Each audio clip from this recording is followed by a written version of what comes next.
तो मैंने कहा कि 1960 और 1970 के दशक में ग्रीन पॉलिटिक्स की शुरुआत होती है और इसी टाइम पीरियड में 1960 और 1970 के दशक में एक नई जनरेशन, न्यू जनरेशन एक्टिविस्ट्स की तैयार होती है।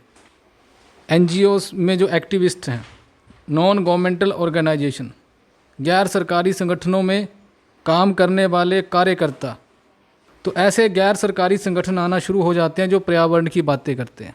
गैर सरकारी संगठन का मतलब क्या होता है कि जिसमें सरकार हिस्सेदार नहीं है बल्कि लोग हिस्सेदार हैं। और कोई गैर सरकारी संगठन है, ऐसा नहीं है कि उसकी जो सीमा है वह किसी एक देश तक ही सीमित रहेगी, वो एक देश से अधिक देशों में भी हो सकता है, उसका प्रभाव एक देश से अधिक देशों में भी हो सकता है। तो नई जनरेशन एक तैयार होती है इन एनजीओज़ में काम करने वाले एक्टिविस्ट्स की 1960 और 1970 के दशक में, जिनके द्वारा विभिन्न प्रकार के आंदोलन चलाए जाते हैं, जिनके नाम थे ग्रीन पीस, एक आंदोलन था ग्रीन पीस, एक था फ्रेंड्स ऑफ द अर्थ, पृथ्वी के दोस्त, तीसरा आंदोलन था एनिमल लिबरेशन एक्टिविस्ट्स, जानवरों की मुक्ति के लिए काम करने वाले वॉलंटियर्स एक्टिविस्ट, और इनको इको वॉरियर्स भी कहा गया, पर्यावरण की रक्षा करने वाले वॉरियर्स जो लड़ाई करेंगे पर्यावरण की रक्षा के लिए। तो इनके द्वारा जो इश्यूज़ उठाए गए शुरू में वो थे पर्यावरण को होने वाले नुकसान, फॉसिल फ्यूल्स का कम होना, जीवाश्म ईंधनों का कम होना, जंगलों का कटना, डिफॉरेस्टेशन एंड एनिमल एक्सपेरिमेंट्स, कि जानवरों के ऊपर जो एक्सपेरिमेंट किए जाते हैं उसके खिलाफ ये जो नए कार्यकर्ता थे उसके खिलाफ थे ये लोग। इनके द्वारा कहा गया कि जो पर्यावरण को नुकसान पहुंच रहा है उसके बारे में हम दुनिया में जागृति लाएंगे और उसी के साथ उसका विरोध भी करेंगे। इसके अलावा कहा गया कि जो फॉसिल फ्यूल्स हैं, जो जीवाश्म ईंधन हैं, कोल, ऑयल एंड नेचुरल गैस जो कम हो रही है उसके ऊपर चिंता इनके द्वारा व्यक्त करी गई। इसके अलावा जो जंगलों की कटाई हो रही है, विकास के लिए जंगलों की जो कटाई हो रही है उसका विरोध किया, और जो एनिमल्स के ऊपर एक्सपेरिमेंट किए जाते हैं, जैसे मान लीजिए कि कोई वैक्सीन आई है, कोई एक ऐसा इंजेक्शन इन्वेंट हो गया किसी बीमारी के लिए, तो सबसे पहले देखा जाएगा कि क्या वो काम कर भी रहा है या नहीं कर रहा है। तो उसके लिए आपने सुना होगा कि कभी चूहों के ऊपर प्रयोग किया जाता है, कभी खरगोशों के ऊपर प्रयोग किया जाता है, तो इसी को बोलते हैं एनिमल एक्सपेरिमेंट्स। इनफैक्ट कुछ प्रोडक्ट्स हम लगाते हैं, जैसे फॉर एग्ज़ाम्पल हम शैम्पू लगाते हैं अपने सिर पे, तो हम में से कुछ लोग सो कॉल्ड प्रकृति के प्रेमी भी हो सकते हैं और कह सकते हैं कि नहीं, जो जानवरों को मारा जा रहा है वो गलत हो रहा है। बट जो शैम्पू लगाते हैं इसका पहले एक्सपेरिमेंट किया जाता है कि क्या ये मानव की जो आँखें हैं उसको नुकसान तो नहीं पहुँचाएंगी, तो इसके लिए खरगोशों का प्रयोग किया जाता है। तो खरगोश के ऊपर एक्सपेरिमेंट किया जाता है कि शैम्पू में जो हमने केमिकल डाले हैं क्या वो अफेक्ट कर रहे हैं उसकी आँखों को। तो बहुत सारे खरगोश अंधे भी हो जाते हैं, उनका जीवन बर्बाद हो जाता है। इसी दौरान 1962 में द साइलेंट स्प्रिंग एक किताब लिखी गई थी राचल कार्सन्स के द्वारा। इस किताब में उनके द्वारा कीटनाशकों का जो प्रयोग किया जा रहा है और कृषि में जो केमिकल्स यूज़ किए जाते हैं उनका विरोध किया गया। पेस्टिसाइड्स का जो प्रयोग किया जाता है, जो फसलों के ऊपर उसके कीटों को ख़त्म करने के लिए जो हम छिड़काव करते हैं उसको कीटनाशक कहते हैं, पेस्टिसाइड्स उसको कहते हैं। इसके अलावा कृषि में जो केमिकल्स यूज़ किए जाते हैं, जितने भी प्रकार के मैन्योर हम देख लें, यूरिया देख लें, सो दीज आर केमिकल्स। तो इस बुक में उन्होंने चिंता व्यक्त करी कि इसके द्वारा प्रकृति को नुकसान होता है और ये नुकसान इंसानों के द्वारा पहुंचाया जा रहा है। इसके अलावा एक मुर्रे बुकचिन के द्वारा भी एक किताब लिखी गई है, आर सिंथेटिक इन्वायरमेंट।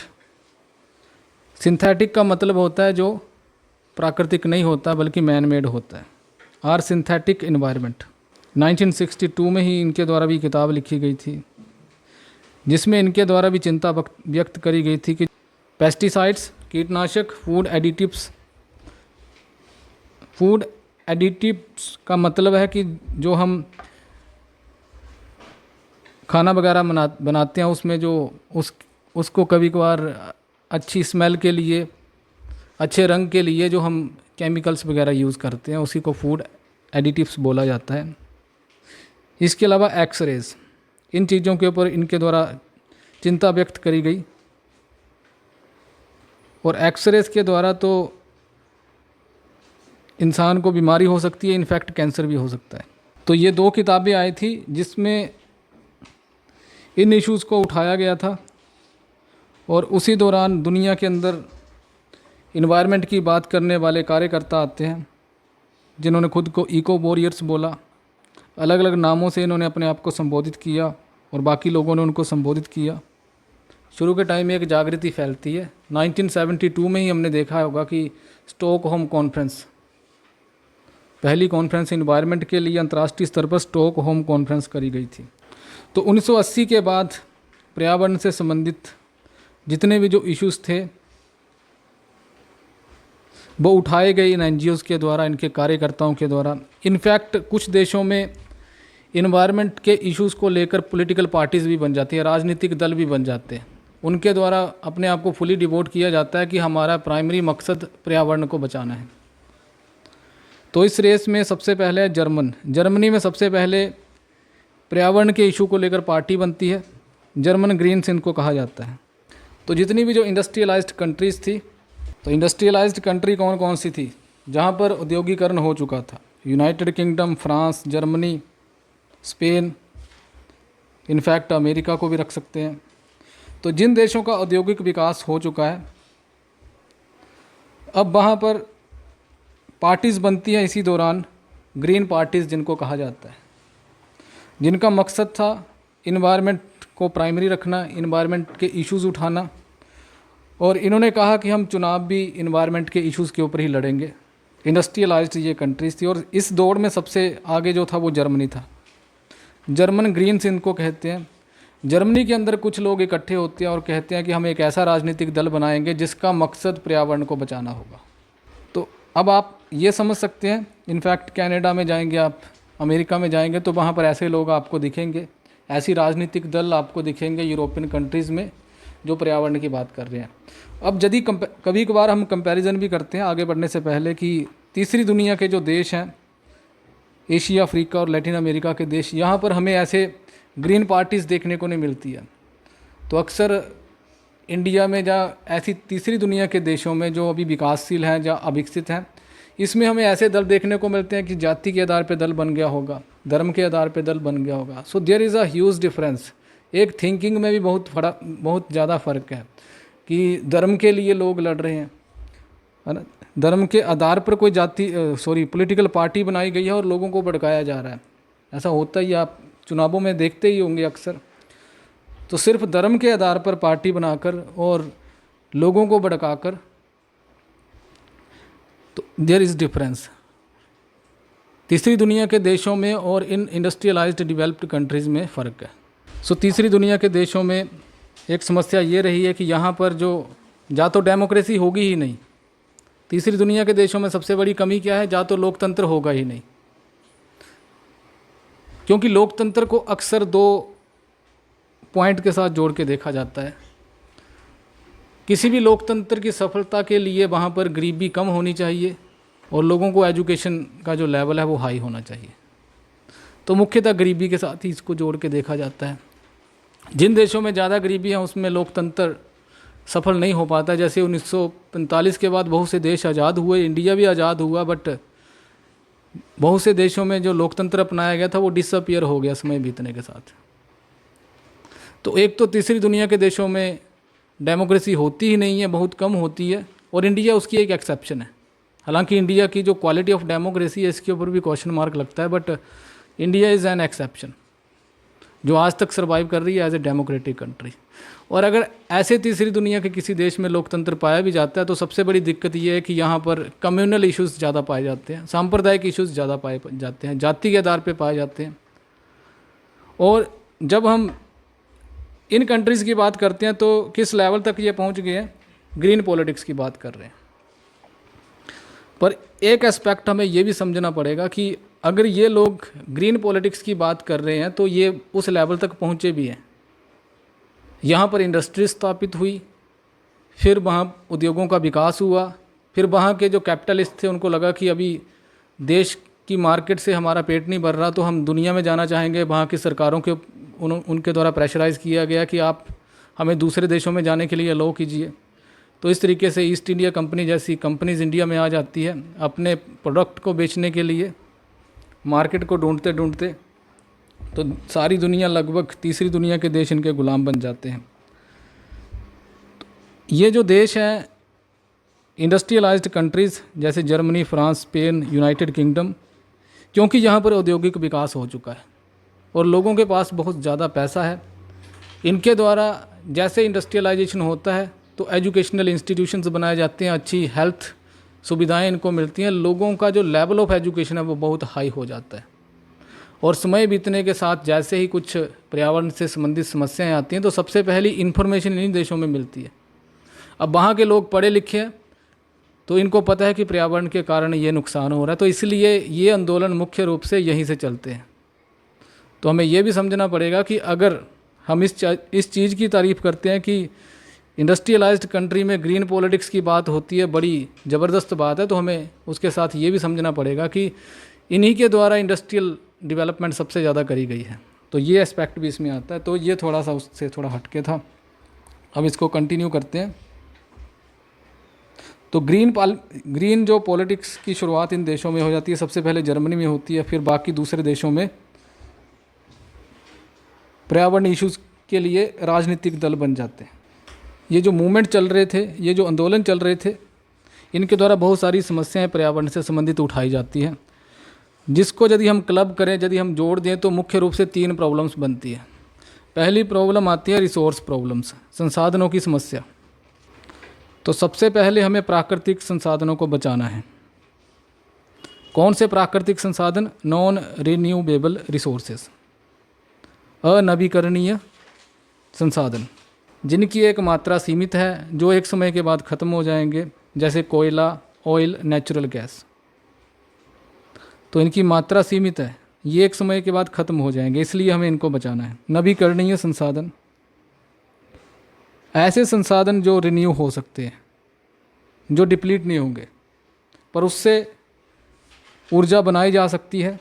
जैसे आ गया विंड, जिसको आप हवा बोलते हैं, फिर आता है वेव, एंड फिर तीसरा आता है tidal. Wind, wave and tidal. Wind का मतलब क्या है कि हवा चल रही है, टर्बाइन्स लगी हैं, हवा चल रही है, उसके पंखे घूम रहे हैं, नीचे टर्बाइन लगी है। तो इससे जो काइनेटिक एनर्जी है उसको बदला जाता है इलेक्ट्रिकल एनर्जी में।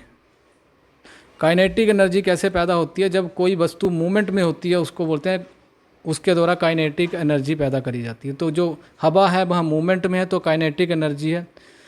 तो हवा उन पंखों से टकराएगी, वो घूमेंगी और नीचे से टर्बाइन घूमेगी, और इस तरीके से जो इलेक्ट्रिकल एनर्जी है वो स्टोर करी जाएगी। तो काइनेटिक एनर्जी और इलेक्ट्रिकल एनर्जी में फ़र्क सिर्फ इतना सा है कि काइनेटिक एनर्जी जब कोई ऑब्जेक्ट मूवमेंट में होता है तो काइनेटिक एनर्जी पैदा होती है, और उस मूवमेंट का जब हम प्रयोग कर लेते हैं और उस एनर्जी को जब हम कहीं स्टोर कर लेते हैं उसको इलेक्ट्रिकल एनर्जी कहते हैं। तो इस हिसाब से जो काइनेटिक एनर्जी है वो पानी में भी होती है, जैसे हाइड्रो पावर प्रोजेक्ट, ये भी एक रिन्यूएबल रिसोर्स है एनर्जी का। अब डैम में ऊंचाई से पानी छोड़ा जाता है और फिर वो ग्रेविटेशन के कारण काफ़ी स्पीड से नीचे जाता है, तो उसके कारण पानी की मूवमेंट बढ़ जाती है। पानी की मूवमेंट जैसे ही बढ़ती है तो काइनेटिक एनर्जी पैदा होती है। फिर टरबाइन घूमती है, टरबाइन घूमने के बाद इलेक्ट्रिकल एनर्जी जनरेट हो जाती है। एक वेव एंड टाइडल पावर के बारे में मैंने बताया। वेव का मतलब है जो तरंगे चलती हैं समुद्र के ऊपर। तो समुद्र के किनारे इस तरीके से कोई प्रोजेक्ट बनाया जाता है, जब समुद्र की जो तरंगे हैं जो टकराती हैं उस प्रोजेक्ट के साथ, वहाँ की टरबाइंस के द्वारा इलेक्ट्रिसिटी जनरेट करी जाती है। तो वेव्स कैसे पैदा होती है? जब हवा पानी के साथ टकराती है समुद्र का, तो हम देखते होंगे कि जो वेव्स हैं समुद्र में, पानी ऊपर नीचे होता रहता है। वो कैसे होता है? क्योंकि हवा टकरा रही है। हवा टकरा रही है तो पानी जो है वो मूवमेंट में होता है, पानी कहीं आगे नहीं जाता है, पानी अंदर ही घूम रहा होता है।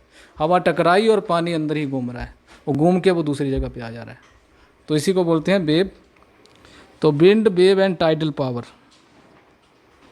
ये रीन्यूएबल रिसोर्सेज हैं एनर्जी के, क्योंकि हवा तो कभी रुक नहीं सकती नहीं चलने से।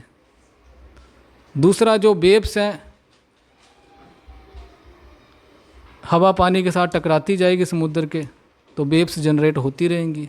तीसरा टाइडल, टाइडल जो है वह due to the gravitation of the moon, moon की जो ग्रेविटेशन है वो खींचती है उस पानी को, समुद्र का जो पानी है उसको खींचती है। तो इस यूनिवर्स में लगभग जितने ऑब्जेक्ट हैं उनके पास ग्रेविटेशनल फोर्सेस हैं, तो जिसकी ग्रेविटेशनल फोर्स ज़्यादा होती है वो उसको खींच लेती है। सो मून की भी एक ग्रेविटेशनल फोर्स है, गुरुत्वाकर्षण है, और ये गुरुत्वाकर्षण चीज़ों को अपनी तरफ आकर्षित करता है और उसका प्रभाव हमारे ऊपर भी पड़ता है।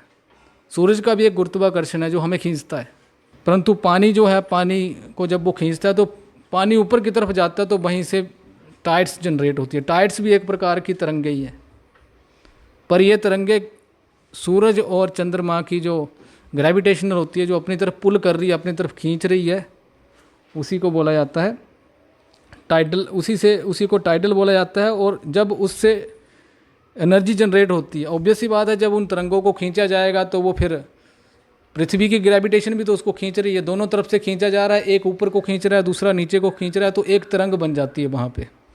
तो पहले ही जो समस्या थी रिसोर्स प्रॉब्लम्स की थी, अनवीकरणीय ऊष्मा के संसाधनों को बचाना, एनर्जी के रिसोर्सेज को बचाना, और नवीकरणीय जो कभी ख़त्म नहीं होंगे उनको बढ़ावा देना।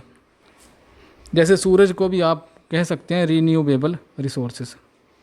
तो जो भी सोलर प्लांट्स लगाए जाते हैं, सोलर पावर के जो प्रोजेक्ट्स लगाए जाते हैं, उसको भी आप एक नवीकरणीय रिसोर्स ऑफ एनर्जी कह सकते हैं।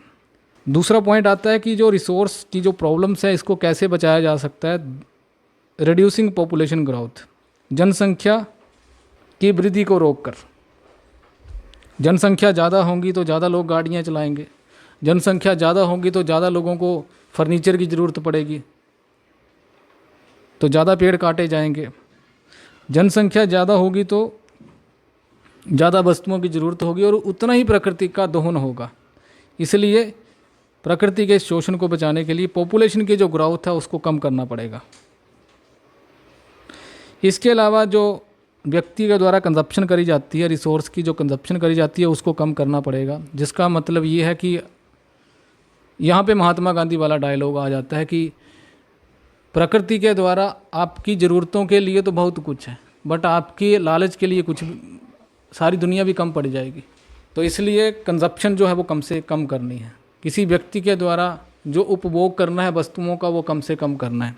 तो रिसोर्स प्रॉब्लम को कैसे टैकल किया जाएगा? अनवीकरणीय संसाधनों के प्रयोग को कम करना, नवीकरणीय संसाधनों को बढ़ाना, जनसंख्या की वृद्धि को रोकना, और जो कंजप्शन का पैटर्न है इंसान का उसको ठीक करना। जहाँ पर कम से कम चीज़ में गुजारा हो सकता है वहाँ पर कम से कम में करना है। जिसका मतलब ये है कि अगर आप घर से निकल रहे हैं और अगर आपके पास बाइक है, आप घर से निकल रहे हैं, आपके पास गाड़ी है और साथ ही पब्लिक व्हीकल भी है वहाँ पे, तो उसको प्रमोट किया जाना चाहिए। तो उससे कंजप्शन कम होगी। आप ये तो कह सकते हैं कि पेट्रोल मेरा लग रहा है, डीजल मेरा लग रहा है, बट उसी के साथ नेचर को भी तो नुकसान हो रहा है। इसको अपॉर्चुनिटी कॉस्ट हम बोलते हैं इकोनॉमिक्स के सेंस में, अवसर लागत। तो इस केस में लागू हो सकती है अवसर लागत पर्यावरण के संबंध में। तो पर्यावरण के द्वारा एक कॉस्ट चुकाई जा रही है। तो शॉर्ट टर्म के लिए तो आपको दिखाई नहीं देगी, बट लंबे समय के लिए जो हम ये विकास कर रहे हैं, जो हम पेड़ों को काट रहे हैं, जनसंख्या में वृद्धि हो रही है, तो लंबे समय के लिए जो विकास किया जा रहा है इस प्रकृति का दोहन करके, उसकी एक अपॉर्चुनिटी कॉस्ट है जिसका दुष्प्रभाव देखने को मिलेगा। दूसरी प्रॉब्लम आती है सिंक प्रॉब्लम्स। सिंक प्रॉब्लम का मतलब क्या है कि जो CO2 होती है, ये पृथ्वी के अंदर कुछ प्रोडक्ट हैं उनमें पाई जाती है, जैसे कि जब उनको जलाया जाता है तो उससे एमिशन होता है। तो ये एक प्रकार से आप कह सकते हैं जैसे आप टैंक में पानी इकट्ठा करते हैं, वैसे ही CO2 पृथ्वी में अलग अलग जगह पे स्टोर हुई होती है। जैसे कि आप जो हमारे कोल है, कोयला है जो दबा हुआ है, इसके अलावा जो ऑयल है, इन्होंने स्टोर करी है अपने पास, CO2 बचा के रखी है। हमारे जो पेड़ हैं इनके द्वारा CO2 अपने पास बचा के भी रखी है, प्लस इनके द्वारा कार्बन डाइऑक्साइड लेकर ऑक्सीजन बनाई भी जा रही है। सो इनको बोलते हैं सिंक, कि जहाँ पर कार्बन डाइऑक्साइड हमारी स्टोर है। और यदि इनको जला दिया जाएगा, जैसे एक प्लास्टिक है, जैसे ये एक पेन है, इसमें भी कार्बन डाइऑक्साइड स्टोर है, अगर इसको जलाया जाएगा तो वो कार्बन डाइऑक्साइड रिलीज़ हो जाएगी, और जैसे ही वो रिलीज़ होगी तो क्या होगा, नुकसान होगा पर्यावरण को।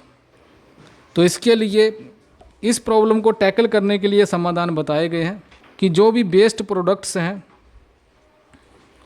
उनके प्रयोग को कम करना। तो जब कोई प्लास्टिक यूज़ नहीं करेगा तो पोल्यूशन भी कम होगा, क्योंकि अल्टीमेटली उसको जला भी तो दिया जाएगा। तो जैसे ही जलाया जाएगा तो CO2 की इमिशन ज़्यादा होगी। तो वेस्ट प्रोडक्ट्स के द्वारा जो डैमेज किया गया है उसको कम करने के लिए कुछ तरीके बताए गए हैं। रिड्यूसिंग पोल्यूशन लेवल्स, पोल्यूशन के लेवल को कम करना। और ये कब कम होगा, जब कम से कम उन वस्तुओं का प्रयोग करना शुरू कर दिया जाएगा जो CO2 की एमिशन करते हैं। इंक्रीजिंग रिसाइकलिंग, किसी प्रोडक्ट को अगर यूज़ किया जा रहा है तो उसको बार बार यूज़ करना। जैसे किसी व्यक्ति के पास एक बोतल आ जाती है तो उसने उस बोतल का अलग अलग तरीके से प्रयोग किया, उसको रिसाइकल करना बोलते हैं। कि एक प्लास्टिक को आप मल्टीपल पर्पसेस के लिए यूज़ कर लेते हैं, रिसाइकल, उसका बार बार प्रयोग करना। इसका सिंपल सा एग्जांपल है कि अगर आपने कोई प्लास्टिक का लिफाफा लिया है तो अब आप नेक्स्ट टाइम जब दुकान में जाएंगे तो उस लिफाफे को साथ में लेके जाएंगे। रिसाइकल इसको बोलते हैं। पर हम क्या करते हैं कि पाई दिया रहा लिफाफे से, मोमोज से लेकर, समोसे से लेकर, जिस भी प्रकार की हम कोई मार्केट से वस्तु लाते हैं खाने के लिए, तो प्लास्टिक हमारे जीवन के साथ जुड़ी हुई है। तो इसको रिसाइकल करना। इसके अलावा इस सिंक प्रॉब्लम का समाधान करने के लिए developing greener less polluting technologies, ऐसी तकनीक का प्रयोग करना जिसके द्वारा कम से कम पोल्यूशन किया जाता है। जैसे CNG की बसेस चल पड़ती है दिल्ली में, जैसे अलो कर दी है कि CNG की बसेज होनी चाहिए। इनफैक्ट गाड़ियों के लिए भी कहा गया है कि आपकी जो गाड़ी है वो CNG होनी चाहिए, डीजल वाली नहीं होनी चाहिए। डीजल वाली बिल्कुल बंद है। इसके अलावा इलेक्ट्रिकल जो स्कूटीज चल रही हैं, इलेक्ट्रिकल गाड़ियाँ चल रही हैं, इसको भी बोलेंगे ग्रीन टेक्नोलॉजी का एग्जाम्पल है ये। तो इस तरीके से ग्रीन टेक्नोलॉजी को अपनाकर जो पर्यावरण को नुकसान नहीं पहुंचाती है उसको ग्रीन टेक्नोलॉजी कहा जाता है। इससे भी CO2 के एमिशन को रोका जा सकता है। देन आती है एथिकल प्रॉब्लम्स। तीसरी प्रॉब्लम है एथिकल प्रॉब्लम्स, नैतिकता से जुड़ी हुई समस्या। और ये समस्या क्या है? ये समस्या ये है कि इंसान ने अपने आप को सेंटर मान लिया और प्रकृति को उसका नौकर मान लिया है। कि प्रकृति इंसान की एक नौकर है और इंसान जो मर्जी वहाँ से ले सकता है। इंसान जानवरों के ऊपर भी अत्याचार कर सकता है, प्रकृति के ऊपर भी अत्याचार कर सकता है, जितने मर्जी पेड़ काट सकता है, उसको ये अधिकार है। ये एक एथिकल प्रॉब्लम है, नैतिकता की एक समस्या है। तो इसको भी, इसके लिए भी आवाज़ उठाई गई। ये जो आंदोलनकर्ता थे इनके द्वारा इसके लिए भी आवाज़ उठाई गई थी कि मानवीय दृष्टिकोण में परिवर्तन होना चाहिए और मानव और प्रकृति में एक संतुलन बना होना चाहिए, जिसमें जीव जंतु और पेड़ पौधों को कंजर्व करना चाहिए, उनको बचाना चाहिए। इसके अलावा दूसरी जो स्पीशीज़ हैं उनके लिए इंसान के अंदर रिस्पेक्ट की भावना आनी चाहिए, उनको भी इज्जत की नज़र से देखा जाना चाहिए। जैसे जानवरों के भी कुछ अधिकार हैं, ये भी इंसान को समझना चाहिए और जानवरों के वेलफेयर कल्याण के लिए इंसान को काम करना चाहिए। इसके अलावा यदि प्रकृति को बचाना है तो एग्रीकल्चरल प्रैक्टिसेस में भी परिवर्तन करना पड़ेगा, ऑर्गेनिक फार्मिंग की तरफ जाना पड़ेगा। ऐसी फार्मिंग जहाँ पर कम से कम पेस्टिसाइड्स, कीटनाशक प्रयोग किए जाएंगे या नहीं किए जाएंगे। ऑर्गेनिक फार्मिंग का मतलब है प्राकृतिक रूप से जो फार्मिंग हो रही है। जैसे फॉर एग्ज़ाम्पल आज के टाइम में यदि हम कोई खेत में कोई वस्तु लगाते हैं तो हम क्या करते हैं, उसको यूरिया से, पेस्टिसाइड से, इस तरीके से हम पूरे के पूरे खेत को भर देते हैं। तो इसके प्रयोग को कम करना और एग्रीकल्चरल प्रैक्टिसेस को ऑर्गेनिक फार्मिंग की तरफ ले जाना। इसी के साथ 1973 में एक मेटाफोर दिया गया। मेटाफोर का मतलब ये होता है कि इसका मतलब ये है कि आपने चांद देखा और आपको कोई लड़का या लड़की बड़ी सुंदर लगना शुरू हो गई और आपने तारीफ़ करना शुरू कर दी कि तेरी जुल्फ़ें, तेरा जो चेहरा है वो बिल्कुल चांद की तरह है। इसको मेटाफर बोलते हैं। तो वैसा ही एक मेटाफर दिया गया था स्पेसशिप, अर्थ। अर्थ पृथ्वी एक स्पेस में रहने वाली स्पेसशिप है, स्पेसशिप जिसमें साइंटिस्ट बैठ के जाते हैं। तो अर्थ को भी वैसे ही बोला और कहा कि पृथ्वी के संसाधन सीमित हैं, तो पृथ्वी के अंदर जो वेल्थ है वह सीमित है, लिमिटेड है। वह वैसी ही जैसे कि कोई स्पेस में स्पेसशिप है।